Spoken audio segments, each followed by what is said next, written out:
Hello and welcome to IRI Growth Insights. I'm your host, John McIndoe, Chief Marketing Officer here at IRI. IRI integrates big data, predictive analytics, and forward-looking insights to help companies in the CPG, retail, healthcare, and media markets grow their businesses.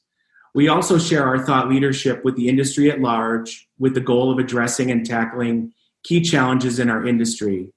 In this special episode of IRI Growth Insights C-Suite Conversations, our special guest today is Vivek Shankran, President and CEO of Albertsons Companies, here to talk with us about COVID-19 and its impact on the CPG and retail industries. Vivek joined Albertsons last year, and prior to that, he was the CEO of PepsiCo Foods North America. He's been a great IRI partner for many years. When COVID-19 broke out, Albertsons Company committed an additional $50 million for hunger relief. In Vivek's vision, Albertsons is a locally great and nationally strong company, leveraging its $60 billion in sales to support well-merchandised and well-run local stores, underpinned by technology to support its productivity. Leading the conversation today is IRI CEO Andrew Appel, and our President of Strategic Analytics, KK Dove. Gentlemen, over to you. Thanks, John. First of all, Vivek, congratulations on all of the early successes you've had at Albertsons. It's been a privilege to watch, and we're excited to have some time today to hear a little bit about it. Thank you, Andrew.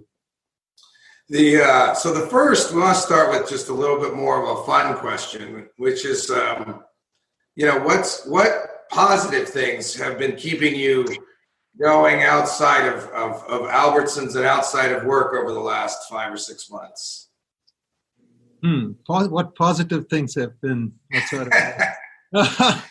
Rituals. The crazy thing is because I'm here and I'm not traveling, I'm in Boise and I travel, a little bit of travel to stores. And we don't have that friction of travel time on different things. I'm playing a little more golf, Andrew. And I'm torturing myself with that once a week, at least on a weekend. But I enjoyed it. It's my little break away from the day-to-day. Oh, good. Well, look, let's start with you launched an IPO in the midst of the pandemic, a recession, and a period of difficulty and civil unrest, all the while keeping the company organized, motivated, and creating great and stricter cleanliness protocols. Tell us a little bit about the strategies that are getting you through all of this difficult environment. In the opening, John talked about this notion of being locally great, nationally strong. I'll tell you something I admire about our culture, and clearly I inherited this aspect of it. It's when the two companies came together in 2015, Albertsons and Safeway, there were two very different cultures that came together. One, that the Albertsons culture that said we allow our store operator, that we want the store operator to be like a CEO and make decisions locally. And a Safeway culture that said, we believe in leveraging scale, right? And so, to me, the team has managed over the years to bring the best of both together. So I'll give you an example. So one of the challenges you had in the early days of COVID was supply. Just getting your hands on chicken and any other types of meats and such. And so while we were here orchestrating relationships with some of the largest distributors for restaurants, who had food but couldn't get it to restaurants, in each local market, the teams there were building local relationships with a whole host of other distributors. It's a fragmented market. Yep. You have some big players, and then it's a very fragmented market. And so that combination, I think, to me, it was always about getting safety right, moving fast on safety, personal safety for our associates. We knew if they were safe, they'd make the customers feel safe, and it was about supply. And we were nimble on supply. So it's one of those great examples in my mind of a culture, an organization, and the way a company runs, making a difference in a very unpredictable environment that we were in. Nobody knew what was coming next. You had to be so nimble, and it's the culture that enabled that. And I think it will continue to pay off as we go forward. We keep learning. How do you leverage the scale? How do you maintain that entrepreneurship? That is the essence of our cultural challenge. It's interesting. And any thoughts on, since you spent a lot of time with Pepsi, and in a very senior role, any contrast between your life as the CEO of a division of Pepsi versus of running a major retailer? Biggest difference for me in the CPG role, you are one step removed from the customer. As much as we think we are connected with the customer, and we focus a lot on it, you're still one step removed from it, right? So it's always your day-to-day interfaces through a body of research or through a retailer. To me, it is fascinating in the retail environment that the amount of interaction and I tell people when a customer tells you something, it's not, don't judge it as right or wrong. It's just real. The word is real. Accept it, react to it. If she likes it, she's coming back. If she doesn't like it, she's gone. And that harshness of that customer interface in retail is both fabulous, scary, but it keeps you on your toes all the time. I think that's a massive difference. And it happens thousands and thousands of times a day in every little store that we've got. Big difference. Yeah. Well, just to build on that, right? So your background then should really help you a lot with dealing with CPG manufacturers, right? Because you've seen both sides of the fence, if you will. So how are you kind of leveraging that background to kind of serve your shoppers better?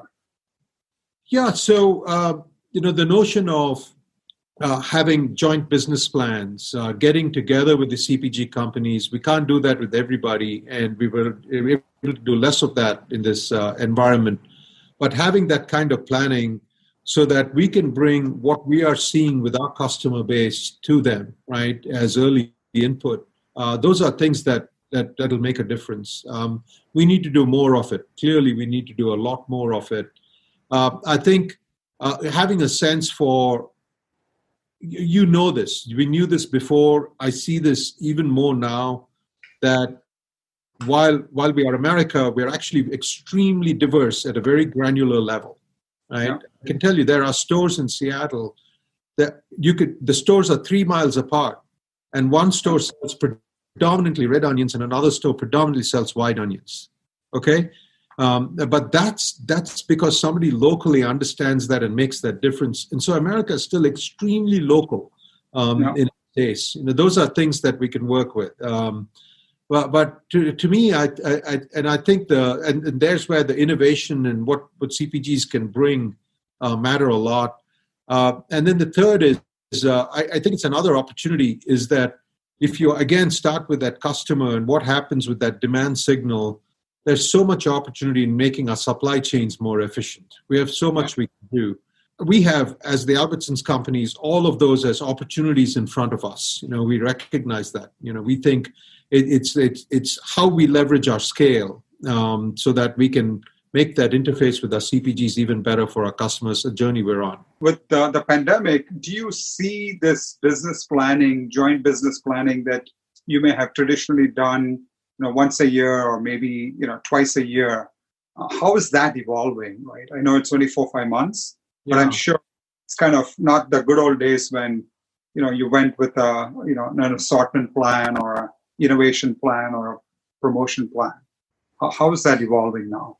Yeah, I think I see it in two ways, KK. First, there's a lot that you cannot predict. We thought COVID's going to be better in June. Yeah. And now it's looking tougher. So it's important to recognize that you have to be more nimble about acting in shorter term windows. Faster, and those who react faster will do better. So there's in the longer term, I think it's a real paradox for there's this heightened level of demand, but I can empathize with a CPG leader who's going, but do I really add capacity now or not? A CPG company is held to a very high standard on ROIC. very high standard. And so for them to add capacity, you really have to get your mind around, is this demand a secular shift or it's for 6 months? Yeah. Yeah. I imagine a lot of them are going through that challenge. So I can appreciate what they have done in reducing the number of SKUs so that they can keep longer runs. But I tell all my CPG partners, our CPG partners, that you were innovating in the past for a reason. And that reason was the customer. Yeah. And the reason was the diversity in America's customer. That's not changed. Yeah. Okay. That's not changed. So I hope they continue to bring the innovations to retail that was such an essential part of their growth and our growth and the vibrancy in retail that we had pre-COVID. Yeah. Just to build on that, right? So what has changed and what has not in your mind? I mean, today, nobody has a crystal ball, but you're seeing a lot of shoppers. You've seen, been in CPG for a while. So what do you think are the few key trends that are going to change and that are going to stay? KK, when we worked together a year and a half ago, we would talk a lot about this notion of on the go. Remember that? It was on the go. Yeah. And it was true. It was very real. Breakfast was on the go. Lunch was on the go. For heaven's sake, even dinners were on the go.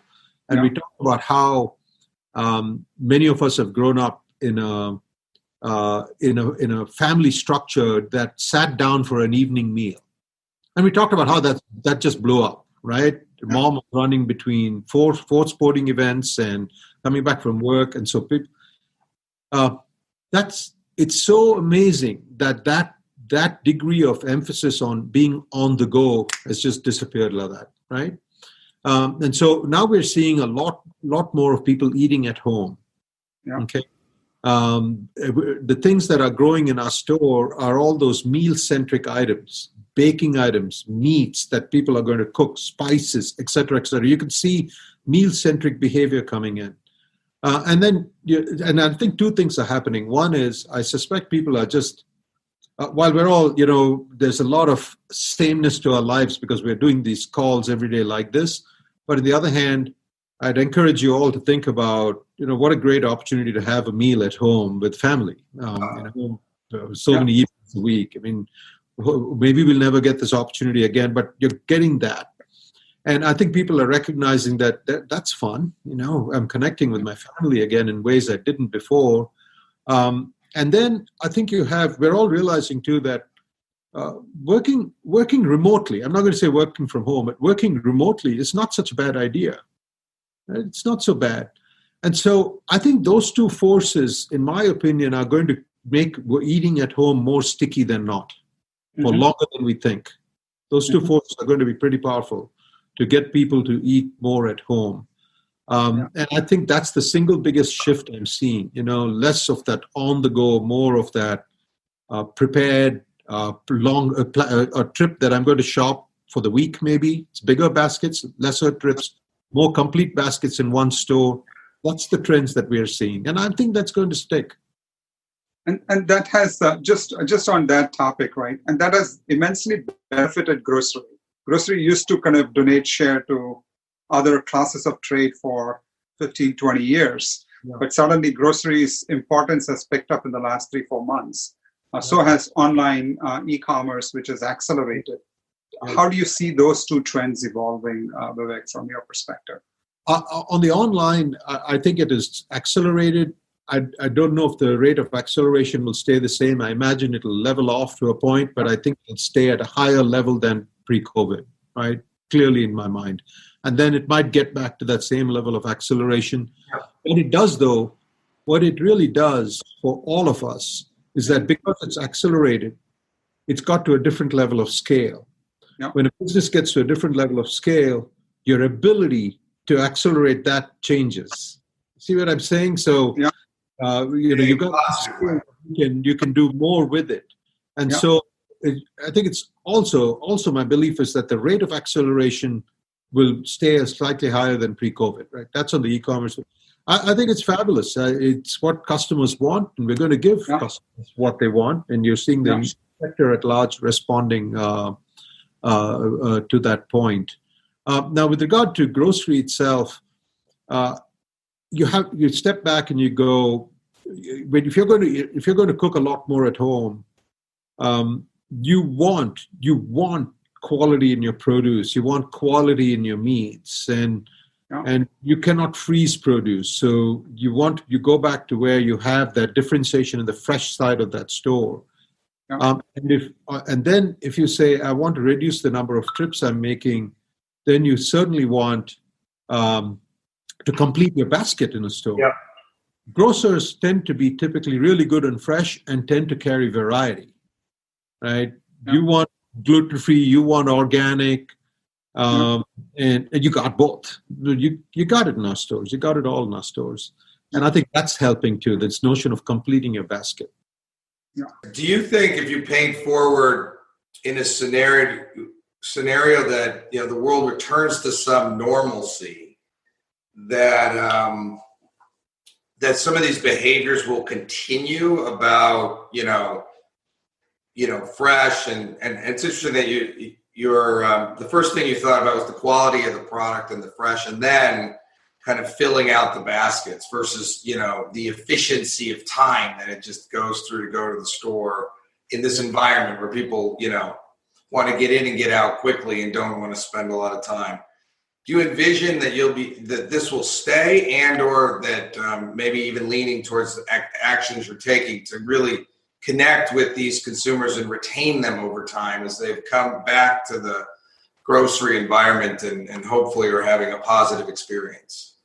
Yeah, that's it. Clear, Andrew, that is clearly our objective, is to retain these customers to come out of this of pandemic with a higher baseline business. That's clearly the objective, right? And we have the loyalty program and other things and so we understand customers at a granular level, and we're working to keep them shopping with us.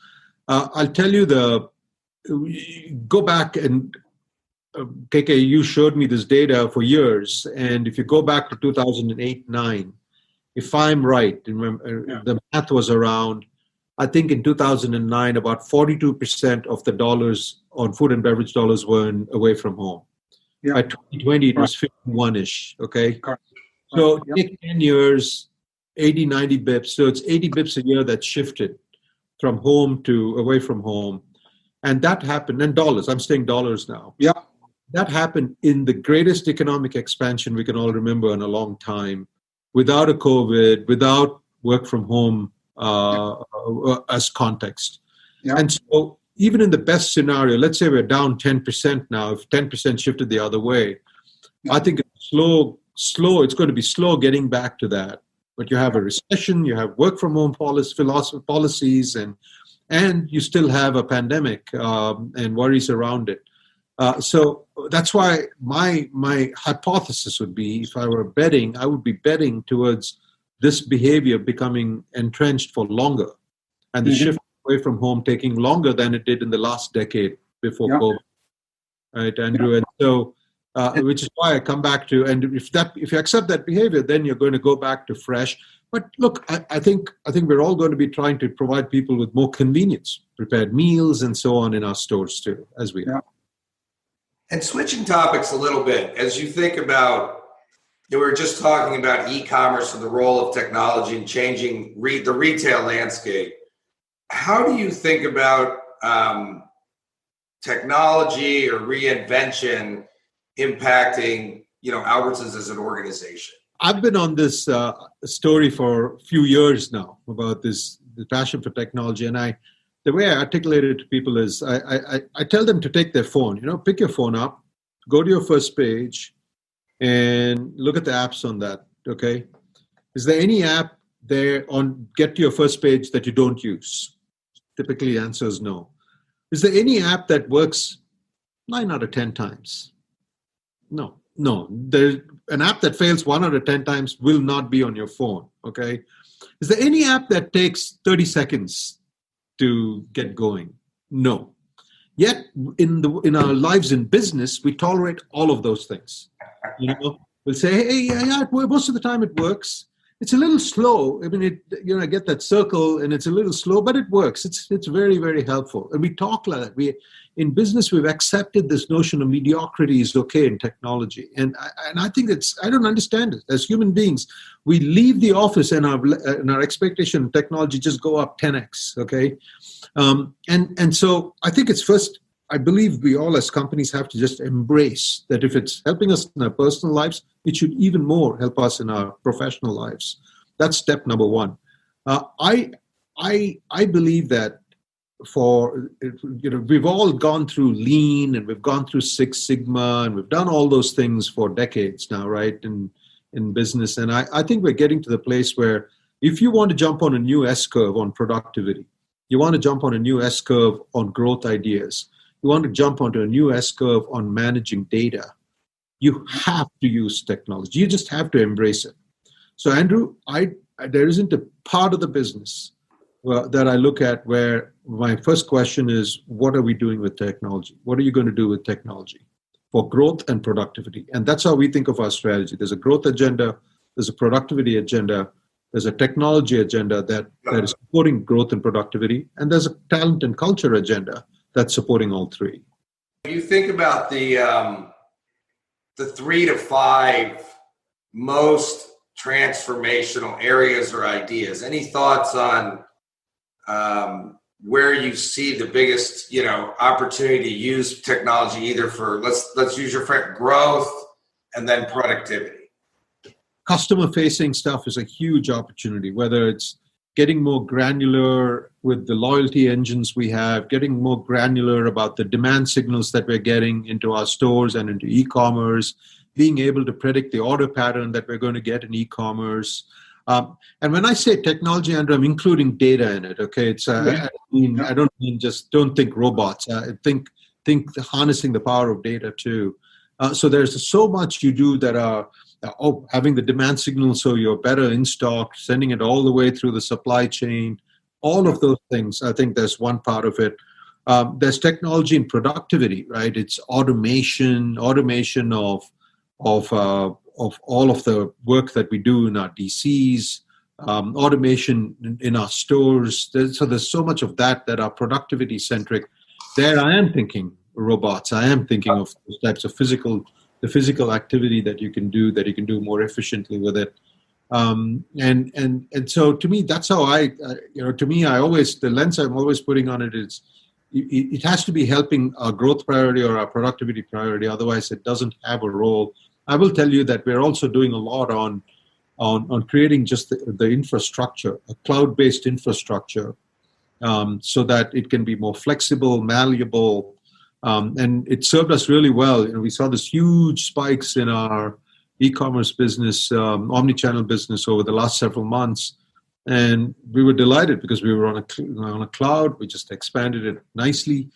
Amazingly, the technology was not our constraint of growth over the last few months. You did touch upon it, the data and the insights. Yeah. How is that embedded in your digitization efforts at Albertsons, right, with the aid of technology? Like, do your merchants use them? Do they use it routinely? Is there a transformation going on there? Yeah, it's never enough, right? None of us is going to be, and you guys certainly are never going to be satisfied that anybody is using enough data, but they should. But to me, I see in our business, we think of the world as we should as a retailer. We think of transactions, we think of customer count, think of basket size, and so on. Okay, that's one part of the data that we use, and how do you and those are the input signals that you manage the whole business to. You look at it granularly, you look at the demographics around stores, so on and so forth. But the other piece of data that we use is to think about, increasingly we're thinking about, what's the lifetime value of Andrew? And is he engaging more or less, his household engaging more or less with us? Are they engaging in more of the categories with us? What can we do to create more lifetime value and stickiness? And that's for me, that, so there is the data, there's the You'll have a better way to describe it, KK, but I think of it as temporal data. It's what I see and act on a narrow window. And then there's the longitudinal data. Yeah. I learn about the Appel household over time, and how I'm able to create more value for them and in turn create more value for us. It has been a pet surprise of mine in the industry, Rebecca. I think we talked about this a year ago, about the fact that this industry seems to think most purchases are separate from the prior purchases, and that the interactions with consumers don't seem to create, future positive or negative change in their behavior. So I think it's fascinating. And so therefore it's a source of opportunity, right? Because I don't think it's an industry that's traditionally used lifetime value concepts and therefore doesn't make decisions where maybe the short-term benefit is flat, but the long-term benefit is high because it's somehow creating, loyalty and more trips. I mean, isn't that surprising, right, Andrew? That you have telephone companies that you may transact once every 3 years with them on a serious basis. You're using them every month.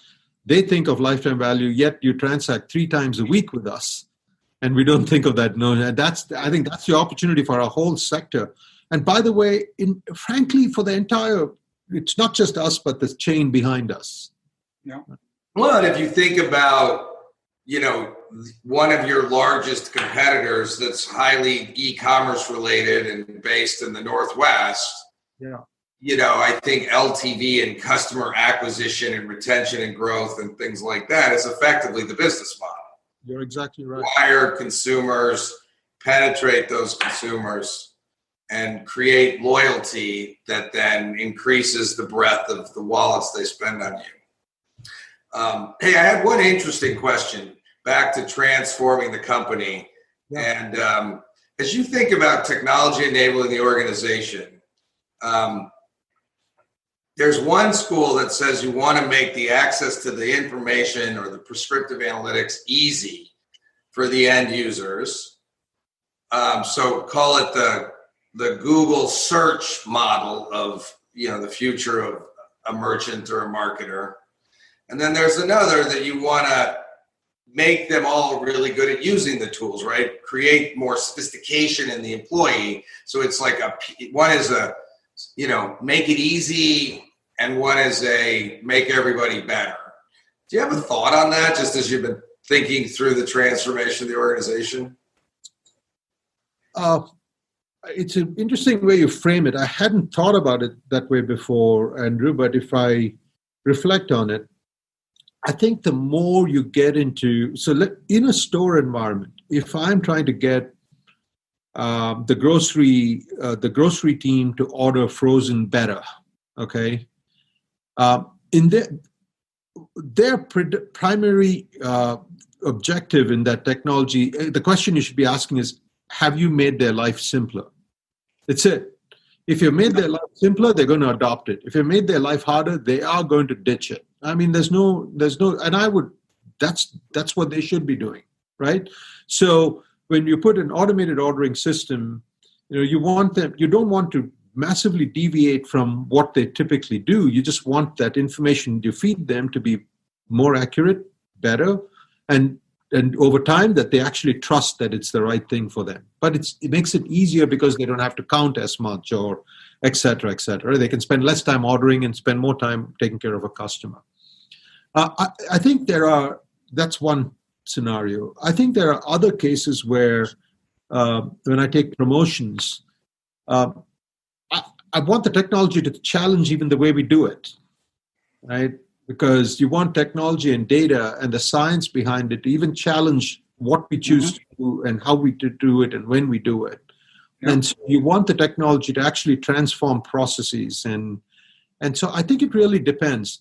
But I would lean towards, if you're trying to change the behavior of 200,000 people every day, 10 times a day, super easy. All day, the sophistication is way behind. It happens in the background. Yeah. If you want to change 200 people on a very important topic, then the technology should enable fundamental change, is how I think about it. And we have a little bit of both going on. Yeah. No, it's just interesting when you started with the kind of paradigm of, you open your phone, look at the apps, they have to work and they have to be fast, that it leans you to and you think about our lives as consumers, most of these mega cap companies, are easy to access the information. They've made your life easier, right? Your app stores, your Googles, your e-commerce platforms, they're not highly sophisticated, voice, Alexa devices, Google Home, all these things. So that's kind of why, why I asked the question. It's interesting to think about, especially since you started with that paradigm of the consumer. Fair. Even on the ones where I'm talking about, we want to change process. I will tell you that the user interface and the ease of working with it is still extremely important. It's the place where you get the biggest noise, even when it's a very sophisticated. Because I think the reference point is the apps that you got over here. That's what's setting the bar on what's easy now. Hey, I want to kind of tie a couple of points that we have discussed, just regressing a little bit back. We talked about customer lifetime value. We also talked about consumers and, new consumers, etc. Recently, you have acquired a whole slew of new consumers and shoppers, right? What are some of the things that attracted them to you? And I think you may have partly answered that already. But what are your plans to retain them and get the maximum value from them, and also offer the maximum value to them?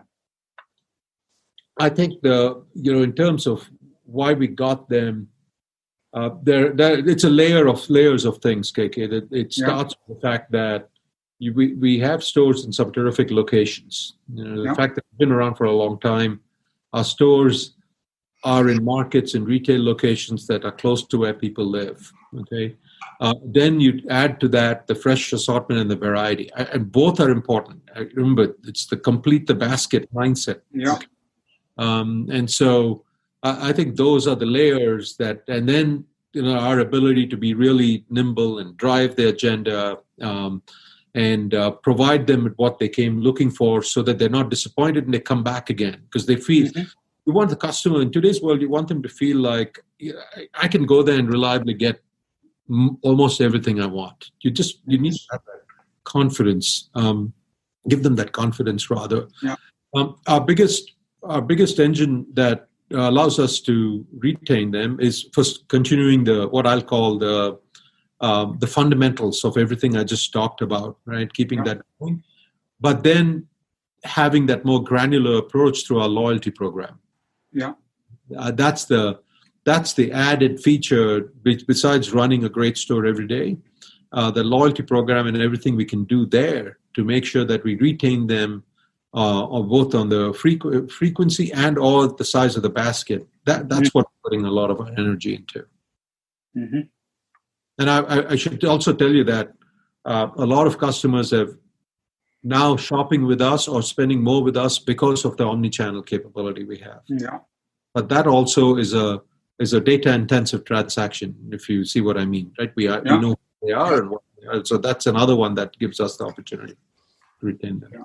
With the recessionary behavior anticipated to come, with unemployment benefits kind of coming down, stimulus check coming or not, we don't know. And we all anticipate that the consumer is going to be a lot more careful going forward than the last 3 months because of various stimulus put in. So how are you kind of fine-tuning Albertsons' value proposition to appeal to those value-conscious consumers, which we all, as the industry, anticipate the recessionary behavior? The first thing I think you've got to recognize is that this recession, unlike the last one, is a lot more uneven across the country. I literally mean by zip code. Okay, there's a great article today in the New York Times on some research done by about the granularity of unemployment in the country. And so you got to first recognize that, and so. Our approach will be granular to addressing that, right? And the way you address that is by making sure that in the markets that matter, that we have a deeper value for those customers that need it, right? And that can come in many ways, right? Pricing, pack size, different assortment, a better own brand presence in those markets. And we know recessionary items. There are categories or items within categories that tend to index more in a recession. But I think it's important in this recession to take a much more granular approach, because it was not led by a financial sector that just affected everybody. Certain sectors are struggling more than other sectors, and if you happen to be in one of those in a particular market area, you'll suffer more. I mean, the consumer there is struggling more. Yeah. And how do you think about your own brands, right? How do you anticipate? I was just looking at a list of all of your own brands, a long list. Yeah. How are you thinking about your own brands, for the recession, but also beyond the recession? See, there's another thing that changes from perspective. We change perspective on when you come from CPG to retail. I love own brands, and the reason is this: the way in our own. Actually, KK, if you go back, you go back 10, 15, even 10 years, 15 years, own brands used to be the proper value proposition. Own brand was, it's a lower price point. Yeah. You compromise some quality. But that has changed. Yeah. You can't win with that anymore. We've gone way back. Today, yes, there's a role for own brands as an opening price point, but the consumer is not going to compromise on quality, right? There's that. But the bigger excitement about own brands is the innovation we bring. Our fastest growing brands in own brands are O Organics and Open Nature. Okay, and they're fastest growing because they give our customer some source of differentiation, something special. And in Open Nature, I love our Open Nature cauliflower pizza. It's just fantastic. It's a great product. Okay, and I can't find that anywhere else, obviously. And so I think when you take your own brands into that kind of a direction, it starts becoming a destination. Not all of it, but a set of items. Yeah. A few items in that store start becoming a destination. And she's going to come back for that. That's how I see it. So there's an opening price point, but then there's the innovation. And that's where I think, to me, a CPG company today, you need to be investing in your brands and your innovation. There's going to be A brands, there's going to be B brands. But if you're a C brand, you should be thinking about it's a dangerous place to be, in my mind. Yeah. In that because what's the role of the C brand? We've got choices we can give customers. Yeah. Do you see the own brands playing a role back to customer lifetime value and customer loyalty? Is that also part of it? And are you seeing that happen as you roll out higher quality own brands? Yeah, our customers who index more on own brands are spending a lot more with us. There's always I always worry about the cause effect of those kinds of things, but clearly, to me, I think of you need to have things in your store that are destinations, right? CPGs are not destinations because by definition, their ambition and business model is to be omnipresent. Okay, so the destinations have to come from fresh and own brands. And it's those destinations that bring people back into that store. It's those are the two. We have fresh things we can innovate around, and it's the own brands you can innovate around. Any other branded player has no incentive to make it a destination for any one retailer. One of your ex-colleagues, kind of in describing you, said Vivek is one person, one leader in the company. This was in your previous company. In whose office when I go and come out, I feel good. Even if he is kind of being critical of my work or providing me coaching, we always feel good when we get out of his office and we are inspired and we are motivated. Now with 2,200 stores all in 34 states, with this very innovative local culture. How do you inspire? What's the magic trick by which you inspire all of your colleagues with that? Oh, KK, that's a nice compliment from my ex-colleagues. But look, I love being out there. I just get so much energy, right? And I get so much energy from when I visit a store, when I'm meeting people. I get so much energy from it, and I'm trying to learn from everybody. And you know, I'm in this role because I've had many lucky breaks. I'm a very lucky guy, you know. I was lucky to get a visa to come to America, first of all, you know, and so I've had a lot of luck, and I've had a lot of mentors, and so I think I just and I in some ways I'm very grounded in that belief that, you know, I am who I am, and so when I am interacting with people, I'm trying to pay that forward in some way. That's all, you know. And then when I get out to the stores, I actually learn so much from it. Here's one thing I know. I know that we're 300,000 employees strong. I know that 299,999 employees know more about retail than me because I'm the newest member of this family. So I am always in learning mode, and people love to teach and talk, and I get a lot from it. I wish I knew I could give you a better answer, but that's great. Thank you. That's great. That's what we thought. Yeah. And maybe a last question, Vivek, to build on that, which kind of a link back to your, you know, having now been in the role you've been. If you were running into yourself 2 years ago in your prior role, what advice would you give to your prior self of things that you think you should continue to do, and things as the leader of a big, meaningful packaged goods company that you'd be like, you know, if I was redoing what I was doing, here's a couple things I might be thinking about differently? I wish. You're such a great question, Andrew. If I ever one day had a chance to go back in time to be the CPG leader I would spend more time in stores, and I would spend more time in stores beyond my category. That's the mistake I made. I thought of my category as my world, and maybe it's true. In some ways, I should, but the category is always part of the broader dynamic of a store. And if I had sat down and understood what's going through a retail leader's mind around that, and by the way, it's an online store or a physical store, but it is that managing that interface with the customer and what we are trying to accomplish. I don't think I had an appreciation for that. You know, I was, in some ways, I'd argue that, at least personally, I don't speak for other CPG leaders. I think I was myopic. I was credible. I was deep.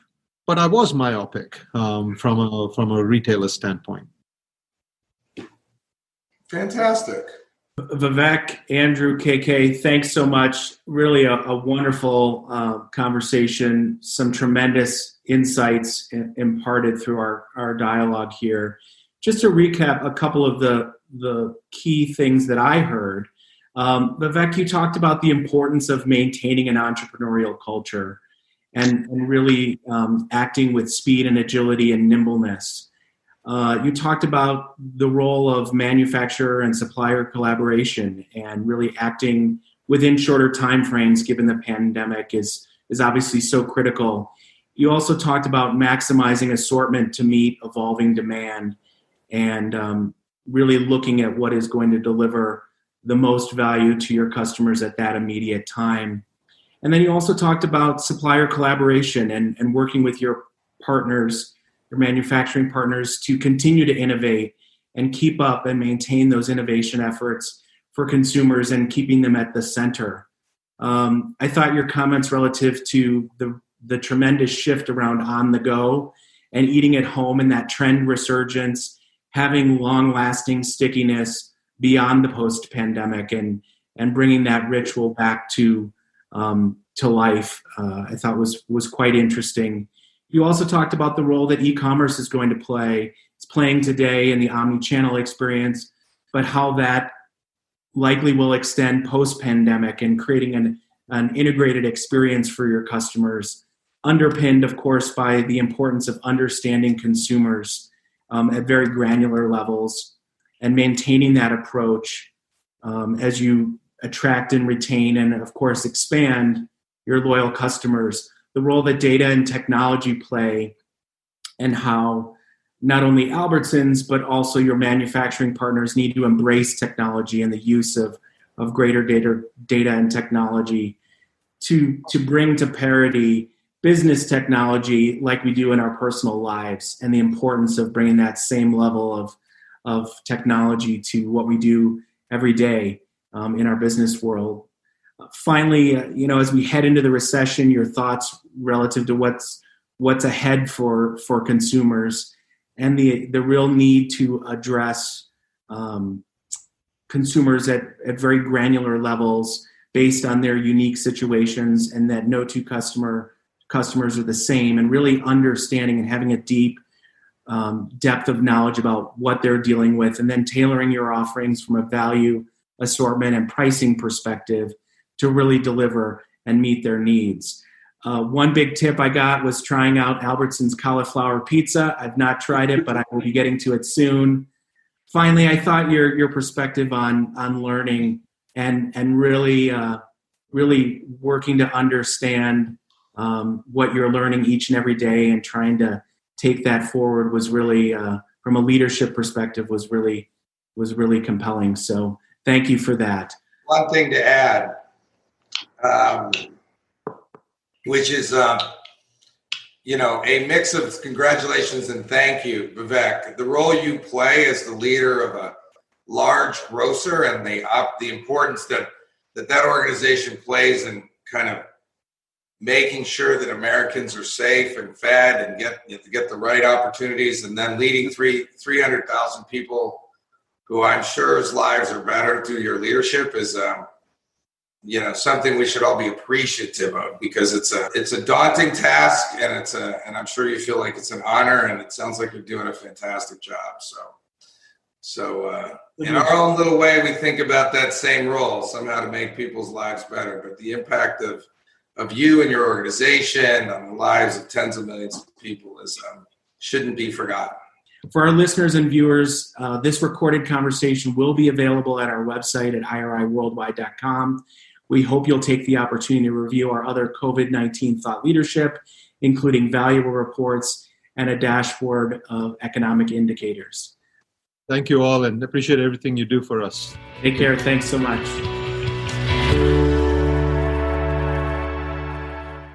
Thank you for listening. Please become a subscriber and let us know what you want to learn more about. We'll serve it up in a future IRI Growth Insights episode. Look for us wherever you get your podcasts, and be sure to review IRI Growth Insights. Also, visit us on the web at iriworldwide.com and connect with us on Twitter, Facebook, and LinkedIn.